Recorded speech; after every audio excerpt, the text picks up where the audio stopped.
Um, Many different dynamics, many different reasons to look at the future. But one thing in common, which is that the future human is certainly changing. I think we've heard from the other speakers that the nature of change is getting faster. Everything we do is based on a fantastic quote by the author William Gibson. He said, "The future is already here, it's just not evenly distributed," which means there are pockets of activity, innovators around the world, some of them we heard from yesterday, who are inventing the future now. It's just not evenly distributed. So that's our rule of thumb. That's how we start to piece together and bring together stories about what the future holds. Today's particular story is about the future of work, and I have to say, in the last 5 years, I usually deal with CEOs, CMOs, COOs, people who are dealing with the operations or the brand of a company. But in the last 5 years, the HR director has become one of my main clients. So increasingly, corporations are not worried about necessarily just the consumer, they're worried about their employees. So in some ways, the talent attraction and talent management job has become as critical as the consumer attraction and consumer management job. And I think we heard earlier on about the future of education. The human is changing very quickly. So we did this piece of work a couple of years ago, and working with UBS, beginning to look at the future of work, and working with the CIO team, thinking a lot about how this is going to change. And we often speak to experts. We call them our Futures 100 network, and they are about 10,000 individuals that we think are making a better future happen. Jeremy Myerson from WorkTech and the Helen Hamlin Institute in London talk a lot about the changing nature of work. We're going to see how workplaces that are more intelligent, more connected, more human-orientated, and move from facilities management to hospitality. I don't know about you, but in my company, we're about 85 people in London and about 50 people around the world. And the majority of people are around about 25, 26, 27, okay? And I find them very, very hard to manage because they keep turning up for my reviews with me saying, I want a sabbatical, or I need to do a learning course, or I might work up a mountain, or I don't really want to work with the technology you're giving me. And a lot of the nature of dealing with them is like dealing with a hotel guest, is that their needs, their demands, their mental, physical well-being, their socialization priorities, is the pool the right temperature? You know, all these things are as important now to an employee than just getting paid. And that idea of becoming a hospitality experience, that the workplace is a place to actually say, how is your well-being? Are you feeling okay? Have you got everything you need? Is very different to sit there and do what I want you to do. And that change is happening quickly. A lot of this is because the way in which our work lives exist, the reason to work, why we work, the concept of value. Yesterday we heard a lot about how value is changing, is changing the appetite for wanting to work in the first place. We have to provide both the learning tools and the learning resources for lifelong learning when your job becomes your work, when your job becomes work and your company becomes a platform. So for a 15-year-old today, 60% of 16-year-olds in America do not want a job. They want to be an entrepreneur. So they're looking for, say, a Google or an Amazon or an Uber or a Tesla or a Virgin or a Coca-Cola or a Jameson whiskey, whoever it might be. They're looking for businesses to become platforms for self-actualization. They're not looking for places to get paid from. And we heard a lot about that from the under 10-year-olds about education. And this idea of lifelong learning, the fact that it doesn't stop at 21 or 23, that it becomes a habitual thing. 87% of American adults, for example, are lifelong learners. They're going through some sort of education process in their 30s, 40s, and 50s. And therefore, the nature of the relationship, the contract between a human and a human, or a boss and employee, is changing. I'm not going to go into a lot of the depths around automation, because we talked about that yesterday, but certainly this idea of a more decentralized experience, therefore having a head office or having a hub, or having a place where you want humans to come to, or maybe move from their home country or from their hometown to that head office in a city, is increasingly changing. The idea of a community-led experience. So the reason why I work for something is about positive impact. It's about what am I going to do? What's the project that's actually going to lead to some sort of growth, as opposed to just profit? Employees to educators. So employers to educators. So I'm now working for someone who is actually teaching me. I have a 2-year-old and a 5-year-old and a 7-year-old. And I can guarantee that they're going to go into a world whereby they will probably be working until they're 70 or 80. But then that concept of work isn't necessarily about the depressing or the pessimistic view of what work is, which is that they don't want to retire. Why would I want to retire if the notion of work is about learning and developing and having impact? The idea of ownership to post-ownership. So whether it's the leasing environment, the sharing economy, we're going to talk a little bit about how the notion of owning is changing. And a lot of us have grown up in a world whereby we work to earn money, to own things, whereas a lot of younger people are growing up in the world whereby they work, as we heard before, to have impact. And owning something, not necessarily. Not necessarily just sharing things, but not necessarily wanting something that is tangible. Experiencing things is more important than products. The idea of being a tenant to a placemaker. So if you have a head office, we'll talk a little bit about the fact that having a big building with thousands of people in it, or hundreds of people in it, and paying your rent to the landlord, or to the estate, or to the country, as opposed to saying, what is the responsibility of having a big building? What does placemaking mean when I see increasingly campuses and arenas and clusters becoming the new normal when it comes to having a head office?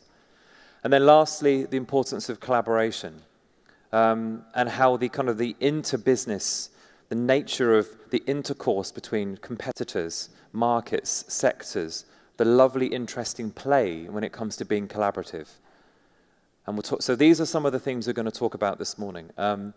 Mainly because this is our new worker. So this is the future laboratory. I'm joking, but I walk around my office and they're all doing that. Is that working, or is that lounging in a hotel with a nice fire in the background? Because increasingly, this is our sort of millennial. This is our 25 to 35-year-old, okay? And we're all a bit confused about, are they working? Why aren't they sitting like this at a desk? And the idea of sort of objectifying that the future of work is changing. I'm Generation X, so I'm 40, and my intervention was to ask questions, was to say, I'd like to work from home. So our generation, 35 to 45-year-olds, invented the concept of flexible working. We wanted to have a little bit of time at home, maybe do a 9-day fortnight. This generation are the generation that's saying, I'm taking 3 months off, and I want to be paid for 3 months off, and I'm going to be back in 3 months expecting my desk to be polished. Okay? But this is all, and we're learning. This is the future. We're learning what exactly is going to happen when these guys start running our countries and start running our corporations in 10, 15 years' time. A very different world. But we should be looking at the teenagers, and we heard a little bit about them earlier on, just now, about education. Generation Z, which is a bit of a boring title because it just means X, Y, Z. Not very interesting. They've been called all sorts of things. I quite like the solutionaries. I thought that was nice. Because this is a group that are actually a lot more sophisticated than we give them credit for. They're looking at these guys and looking at us older people as stressed individuals who can't handle technology, who are craving work-life balance, who really want to remote work, which actually means watching Netflix. So increasingly, this generation are saying, I'm learning an awful lot about data privacy, identity transparency, integrity, stress. And I'm just going to put together my own way of working, which is why, as I said, 60 to 70% of this group do not see any value in going to university because it doesn't lead to a job. And they're quite excited about automation because then they can send their robots on the dates, or they can send their robot off to work, They can send their robot to go shopping, and they can just sit by the swimming pool. So they are calculating a very different environment that they're going to grow up in. Although we can't yet know how this generation's work lives will play out, many of its members today place a higher value on new learning and new experiences than on traditional incentives such as moving up the corporate ladder. So that younger generation, it's anticipated they're going to have roughly 20 jobs in their life and 5 careers. My generation, maybe 10 jobs, maybe 3 careers. My father, maybe 4 jobs, maybe 1 career, maybe 2 careers. So you start to see the pattern here that the flexibility, the movement, the fluidity that is going to work is going to change. So we're going to talk about 3 things. We're going to talk about the flexipreneur. We like making up words. I apologize. They're not English. But there will be words that you will start to use in the coming years. So the idea of flexible entrepreneurship, the well worker, and the new value worker. So these are 3 big, I guess, mega trends when it comes to where humans are headed about the concept of work over the next decade. And hopefully, you'll see some of those traits in yourselves. At the end of my presentation, I'm going to survey and ask you, which one are you? Okay? So I'd like you to digest these 3 different worker types and think, am I that person? And then we'll start to see whether William Gibson's quote of the future's already here is just not evenly distributed, to see if we have the future in the room right now, okay? And we'll all be strange digital avatars in the future as well. So the first one. This idea of flexible working isn't new. You know, for the last 20 years, it's been through technology and through things like video conferencing and through a general relaxation of management disciplines, flexible working has continued to rise. But flexible working primarily is when it comes to, for example, a new mum or a new dad. I'd like to spend some more time with my child. I'd like to spend some more time remote working. And we can video conference each other. How lovely is that? That's the classic flexible working. So when I do a lot of consultancy on talent strategies for big corporations, and this word flexible working appears in the sort of the innovation space, they think it's about maternity and paternity policies. And actually, when we start to really zoom out and talk about some of the statistics in a second of how big the flexible working environment is going to be, we start to see the fact that it's the majority of the population across all ages, not just when new parents arrive. Flexibility is the #1 reason that this younger group are attracted to the workplace, that they can write their own script, they can write their own pattern and rhythm. They know themselves better than you do. They know how their brains work, maybe. They know how their bodies work. They know how their circadian rhythms work. So increasingly, they have to start thinking about the fact that they are self-diagnosing their own mental, physical wellness, and they need that to be an important factor when it comes to work. By 2025, 75% of global workers will not work from a traditional office. Who here is prepared for that? Hands up. 3 people. Okay, someone from the West Coast, so I know you are. So when it comes to this idea of 75%, that's about 4 billion people. So 4 billion people saying, no, I'm not going to work in your big shiny office with your lovely computers. I'm going to work on my bed or in front of Netflix because I can multitask. Which is actually wrong. You can't multitask. It's scientifically proven you can't. It takes 23 minutes to refocus from multitasking. So don't try and write something while listening to a conference. Today, the global village is becoming a reality. This idea of a sort of a village, an ebb and flow tribal landscape whereby we go in and out of different tribal moments. And our doors are always open to each other. So the idea of, you can work here if you want to, I'll see you in a couple of years, off you go with your backpack. And that idea of constantly moving, there are 250 million people currently in transit around the world. Most of them are Chinese, and they're very happy working in that way. So that idea of we call them the sixth continent consumer. They're literally always moving in airports, shared working spaces, hotels, which is when I talk to hotel developers like Hilton and Shangri-La, the amount of space they're now giving to the casual worker as opposed to the holiday maker or the business traveler is astronomical. The idea, again, of this sort of switch, by 2020, Dell's legacy a good plan, which includes a strategy to offer flexible working to half of its workforce. Managing that is really hard for old people like us. That feeling you get of why aren't they sitting there? They must be being lazy. No, they're not. They're working. They're just not sitting there next to you in an office. So that anxiety we feel around proximity and presence is changing. I've seen a lot of interesting things around augmented reality, around the difference between physical presence and social presence. I spent 3 years living in Norway, or commuting to Norway. My wife's Norwegian and we're building a house there. And I spent 3 years half the time working from the kitchen table. And it was very interesting when I was doing conference calls and video conferencing calls to try and get my work done. And I never forget, even though my company write this stuff, and my team still say, "Oh, Tom isn't here today," and I'm there on the video conference going, "Hello, I'm here. Thanks. Read the report you just wrote."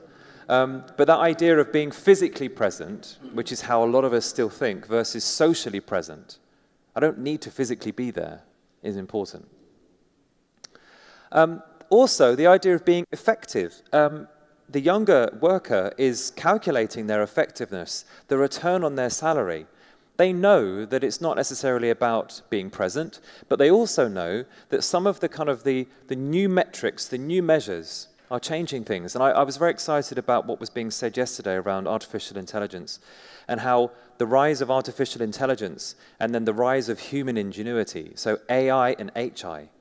And human ingenuity is only going to continue to rise now because our time is being actually better managed. The specialisms that AI can have allows us to be flexible. And that was very, very clear when we heard that from some of the skills that are needed now for humans. 2020, more than 40% of the US workforce, or 60 million people, will be independent workers.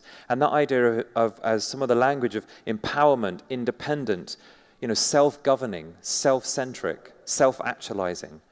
They need a platform, they need facilities and tools, but they increasingly will be much more productive and much more effective when not necessarily having to act like a robot sitting at a desk. Which is why a lot of businesses are also setting up academies. They're thinking about how to nurture this new human, or at least reskill those humans. So Airbnb is now offering data skills to all of their staff so that actually they can all understand the concept of data science and really start to work with that. And then also Udexter, this is an interesting new portal, the beginnings of many things that are going to help workers work out who they are really and what their really true skills are so they can actually deal with an automated world. Those millions of people that will be out of a job because of the knitting robots or robot knitters. What does it mean? Now, interestingly, when you do this survey, if any of you do this and you start to work out what you're really good at, it's not admin. A lot of managers I work with, managers are very good at doing administrative tasks. If you've met a practitioner that's become a manager, their practitioner days are over. But they're really good at managing other practitioners. So as soon as that's automated, it reveals the true skill base that's actually there. So senior leadership and managers in particular are going to have to think about reskilling. They're going to have to think about asking themselves some tough questions. What are you really good at? What do you really care about? What are you passionate about? So it kind of reveals an interesting dimension of what is work. So there are some key things to think about here. Think about how you create a new metric for success, your KPIs around effectiveness versus presence. So when people do timesheets and they put in their workload and they say, I've worked really hard this year, go, yeah, but were you effective? Did you actually deliver anything of value versus always being there at 9 in the morning and leaving at 6 o'clock at night? Working long hours is not the future. Be conscious of one's life stages. Of course, people change. People do things in different ways. Along come children, or not, or travel, or learning, or wanting to do another thing in your life, or realizing that your calling is different now, or coming back to work. 65-year-olds, especially in Europe, are saying, I want to return, not retire. So how do we start to do that? Become a flexible melting pot. How can you actually sell flexibility as a reason to work with your corporation? That you can be all you can be, or all you want to be with us if you work for us, or with us. The idea of the collaborative work myth, unfortunately, flexible working does not mean collaborative office spaces. Who here works in an open plan office? They are the death of concentration. Because people will walk up and go, excuse me, no, I was working. I was trying to work here. What do you want? Who here has a glass room or a glass box in your office? Everyone can see you and tap on the window and go, hello. It doesn't work. So the idea of actually bringing back cubicles, like the 80s. Younger consumers, 16, 17, 18-year-olds are craving cubicles. If I'm going to go to an office, I want to concentrate and get my work done. I'm not here to talk and be nice and drink water together. I could do that at home or down the bar. So I've come to work, and I can do my work in 3 hours in a cubicle, and I'll see you later. So that's a very different environment. And then don't give flexibility to design departments and marketing departments. And departments that are more creative, they need flexibility. Everyone needs flexibility. So again, some different kind of ways of perceiving what is quite a big trend that's been growing. So the second one is the well worker. This is a really critical one because the nature of why we work, how we work, and what that feeling is of success. Mental, physical optimization. Organizations depend on having a healthy and productive workforce. We know that when employees feel their work is meaningful and they are valued and supported, they tend to have higher well-being levels, to be more committed to an organization's goals and perform better. Who here is dealing with maybe stress issues at work? As in, not yours, that's too personal for you to go, me! No, I'm talking about when you're working with employees who are maybe saying, I'm feeling a bit stressed. Or I'm feeling, a couple of people, wow, you're all very healthy, well-being corporations by the sounds of it. In Europe, we're not. In London, I find that a lot of clients I work with, managers, especially in places like New York and Tokyo, there's this big sort of wave or tsunami of reports saying, I'm stressed, feeling a little bit, I need a break. And thousands of employees taking time off work because they're stressed. Stress is an epidemic. And stress, especially among men, is a very hidden, sort of almost like a hidden cancer that's beginning to kind of really reveal itself. And for a lot of men in their 50s and 60s in particular, confessing to mental well-being or having mental health issues is a really new thing, but it's growing, and a lot of consultations are needed. So when we think about wellness, you need to ask yourselves, are you in the business of wellness? And if you're an oil company or a car company or a retail company, you might say, no, we sell clothing, we make petroleum, and yes, but is the business you're in ultimately about making the humans you interact with better? Mentally, physically. Because the wellness industry, nearly $4 trillion, is so big now that it's becoming a dominant adjective. What I mean by that is that the adjective of wellness needs to be within your promise as a business. If you work for us, you will optimize as a human. You will be all you can be. You will live longer. You will be mentally effective. You will be physically better. You will be happier, ultimately. Because if you're not talking in that way, then people will say, why would I work for you? I want to go and work for Google. They promise all these things. And then they come out of Google a year later and realize it was all a bit of a nice game. But a lot of young people are looking at industries that have nothing to do with what they studied because they're promising well-being. The global workplace wellness industry grew 6% between 2013 and 2015. And it's continuing to go on that cadence. And that CAGR rate is important to think about. That what are you doing in your workplace that's going to optimize your workforce? Those of you who don't know what this is Jin's Meme, which is Japan's biggest eyewear company. And they have now developed the Jin's Meme, which is a interesting take on what the Google glasses were going to do. This actually works. And what this is basically doing is teaching you the art of mindfulness. So it looks at your cadence, it looks at the way in which you move, and it also tracks your biorhythms through neurotransmitters, and then your app tells your app how you're behaving and how you're doing, how your brain is reacting to stimulus, and then it teaches you to adjust your behavior. So what this is doing is hacking the software of your mind to instruct your body to be better at concentrating, better at being a parent, better at listening. So this is, I'd love to work in a place like this. Watch this.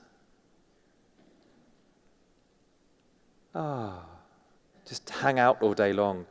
Because when our brains are relaxed, our brains are actually much more effective. I don't know about you, but I have whiteboard markers in my bathroom. So when I'm having a shower or a bath, I remember everything I was meant to do and I write it down.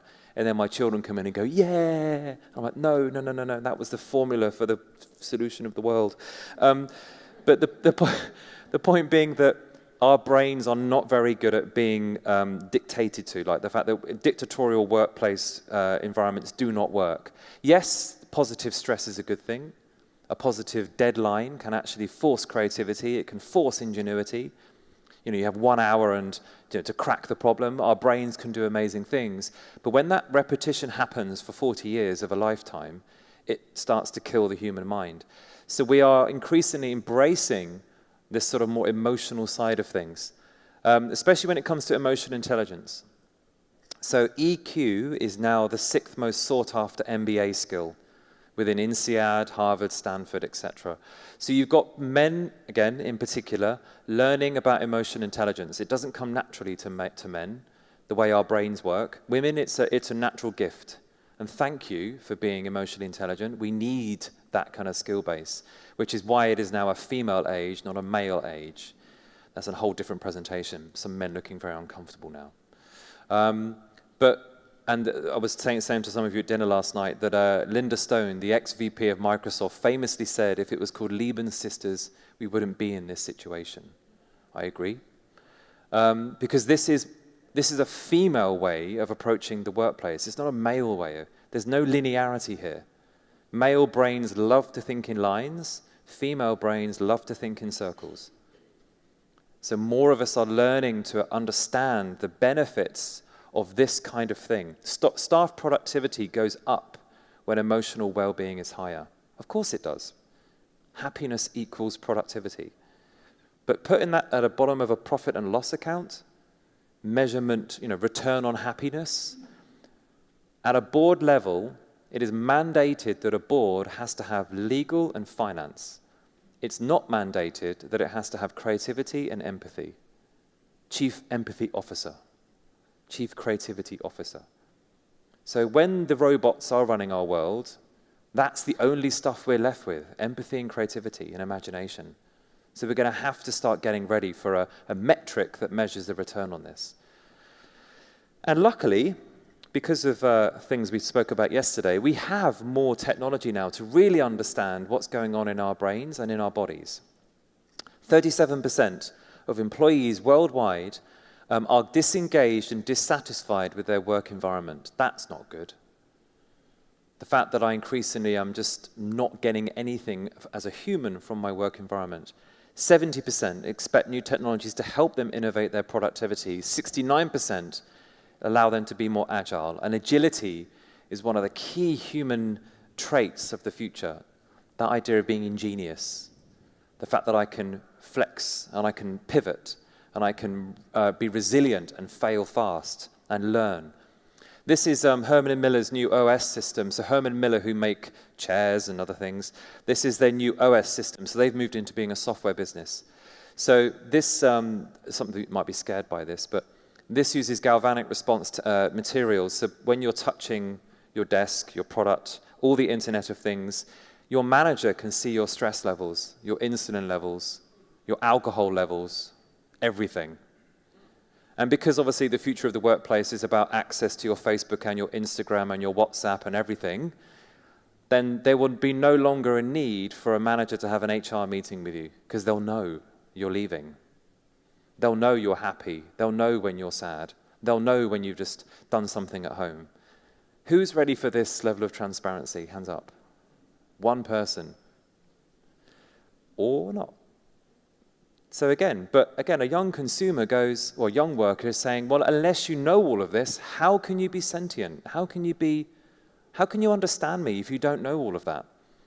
If you don't know my sleep patterns, if you don't know when I feel high energy and low energy, if you don't know that, then how can you manage me? So this is what I mean about your workplace becoming a wellness platform versus a place to work. But we're a long way off from this, I think, because of privacy issues, and we feel a bit uncomfortable as old people. Ooh. Okay, well, let's start hacking our canteens. What about putting nootropics? So nootropics, have any of you had a nootropic before? Nootropic is a natural-based ingredient that essentially boosts your brain. Caffeine is one of them, theanine, all these different kind of extracts from green tea. And Dr. Smood, which is a San Francisco-based business, which is a couple of years old now, but they're now working with Goldman Sachs. So Goldman Sachs in their canteens have Dr. Smood pimp drinks. Literally, you drink them and you get a most unbelievable focus or a most unbelievable sense of creativity. So whenever we do workshops with our clients, we feed them this stuff, and they don't fall asleep at 3 o'clock. They innovate much, much quicker. Don't worry, they sign a waiver. It's okay. So prioritize mental, physical optimization. Don't see it as an HR department's thing to do. It's every single manager's job to do that. Invest in staff nutrition and supplements. Don't give them just a mouse and a computer and a pen and a book. Give them a pack of supplements and say, eat better. Sort yourself out. Don't come to work and forget about being well and optimized. You have a responsibility. Show how automation boosts human productivity. It's not a have and have not. It's a case of demonstrate the benefits of automation. Introduce happiness metrics. You know, how's your happiness score today? 70% of your employees are happy. Yay, everyone gets a bonus. As opposed to just profit warnings. Give workers space to think and imagine. Let them walk around. Allow them to have that ability to find where they work best. Train all managers as well-being experts. That's probably the biggest thing that's going to take time and investment. So that's the second big one. The last one, again, I want you to start thinking about who are you? Which type of worker are you? Are you a flexipreneur? Are you a well worker? Or are you the new value worker? So this last one is around the fact that that tricky question you get from a graduate, where a graduate interviews you, and you're saying, did you come for a job interview, or am I being questioned here? Who's had that experience in the last year? Whereby you're sitting there and a really cocky graduate, so that means confident graduate, is saying, why should I work here? Do I get a bonus if I cycle to work? Do I get a bonus if I reuse my banana skins? I don't know. Do I get a bonus at all? Can I take some time off next week? I've got a holiday booked already. Do you want a job or not? But to them, they go, I don't have to have one yet. So the idea of why do I work? Connect, create, contribute, and collaborate whenever and wherever it makes sense to me as an individual.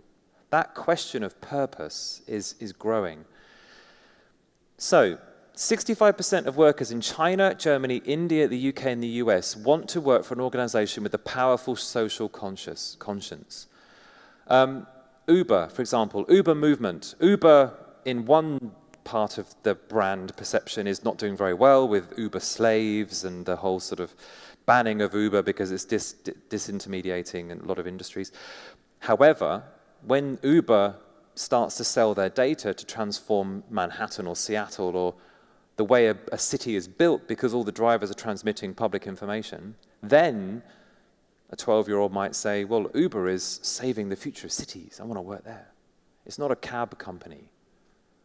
Coca-Cola, the biggest logistics business in the world, ships medicine to parts of the world that medicine can't get to because they'll get shot.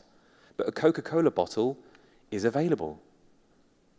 So some parts of sub-Saharan Africa, if you go to I guess, some sort of deli thing, you will find a bottle of Coca-Cola, but you will not find penicillin, necessarily.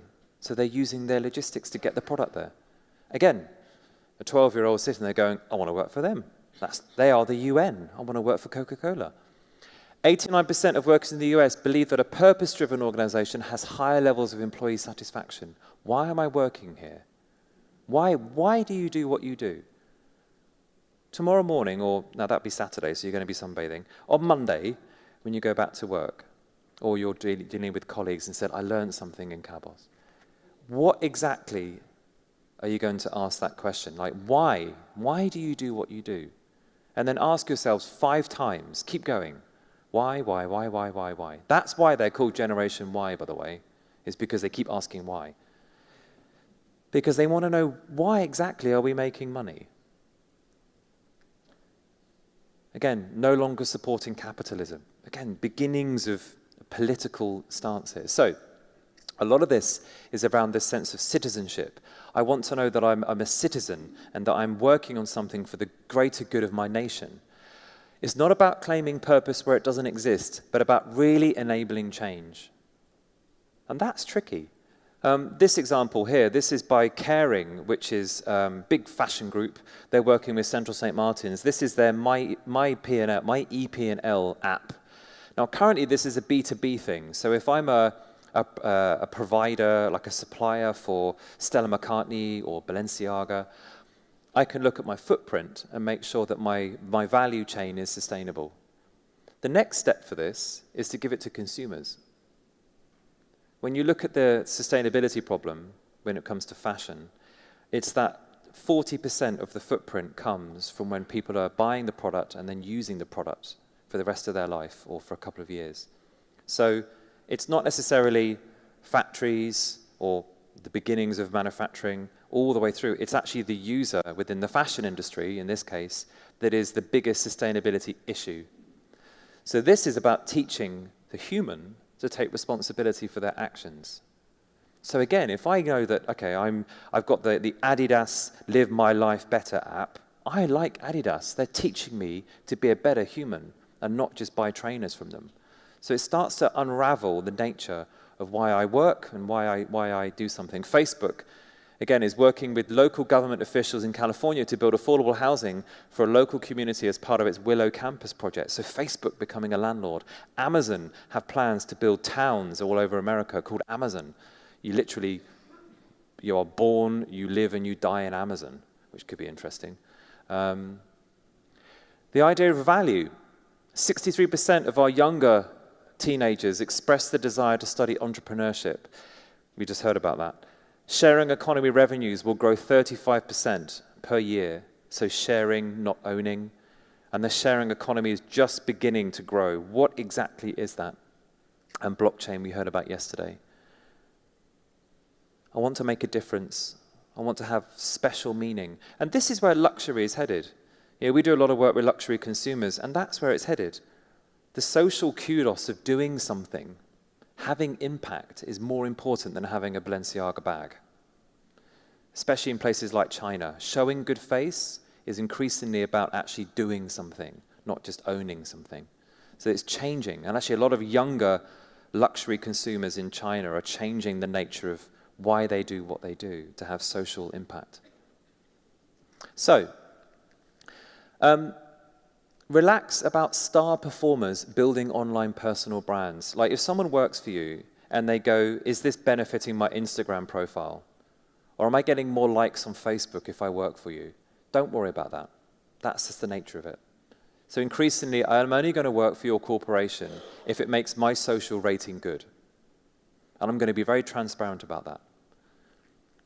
Offer altruation opportunities. Altruation being innovation for altruistic reasons. So something like Tesla, very good example yesterday. Interesting when you talk about Toyota.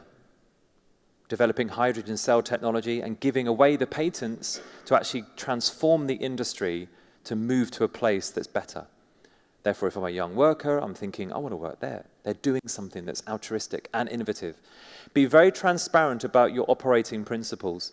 How do you actually do what you do? What really happens between humans, within your operations? That's the kind of level of questioning people will have. Offer access to unique and enriching social cultural experiences. Grow me. Allow me to learn, but also allow me to experience things. Civic goals, within your strategic roadmap for the next 1, 3, 5 years, what's your civic plan? What are you going to do within social, cultural kind of proximity to your business? Beyond the 4 walls of your head office, what are you doing within the local community? And having a strong sense of purpose. This is Space 10 in Copenhagen by IKEA. So the family of IKEA have set up something called Space 10. It's an incubator hub.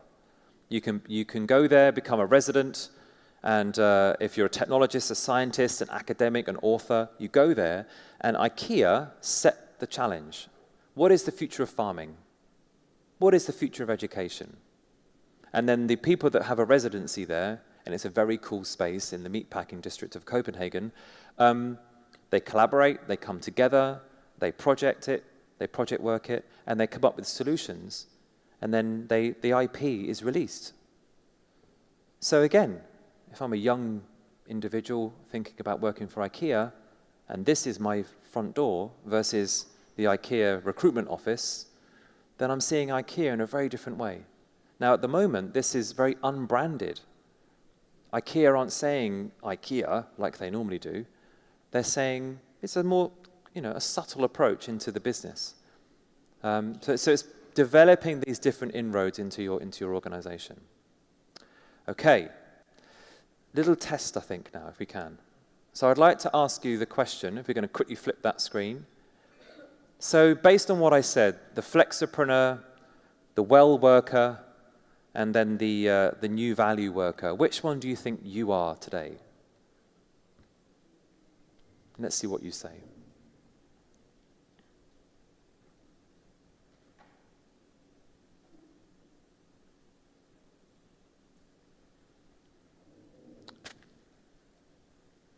Let's see if we can get up into the high 50s. Come on, everybody.